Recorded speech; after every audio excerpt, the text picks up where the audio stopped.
La peste suina africana è sempre più vicina al Veneto. La regione è corsa ai ripari dandosi l'obiettivo di eliminare più di 13.000 cinghiali, principale vettore del virus, in tutto il Veneto da qui ai prossimi 12 mesi. Non solo questo, però, vengono fissate nuove regole per gli allevatori che devono potenziare le recinzioni degli allevamenti sia per evitare il contagio che per la gestione di eventuali focolai. Opere che hanno un costo e i rappresentanti di categoria chiedono un aiuto da parte dell'amministrazione regionale. La Regione Veneto ha prorogato delle norme di biosicurezza per gli allevamenti molto stringenti nel tentativo di limitarne la diffusione. È chiaro che però queste norme stringenti corrispondono a degli investimenti estremamente importanti per gli allevamenti suinicoli.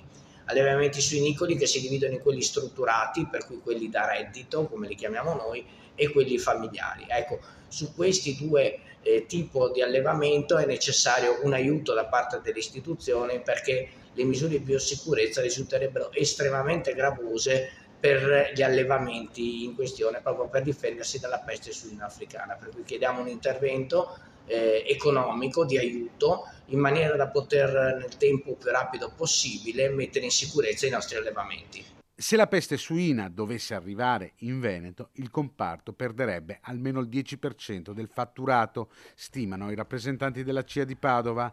Sul territorio ci sono filiere importanti come quella del prosciutto Veneto DOP che avrebbero impatti fortemente negativi. È molto preoccupante, perché le misure che verrebbero prese nel caso della diffusione della peste suina africana andrebbero a colpire in maniera estremamente grave le nostre aziende agricole, suinicole e di trasformazione.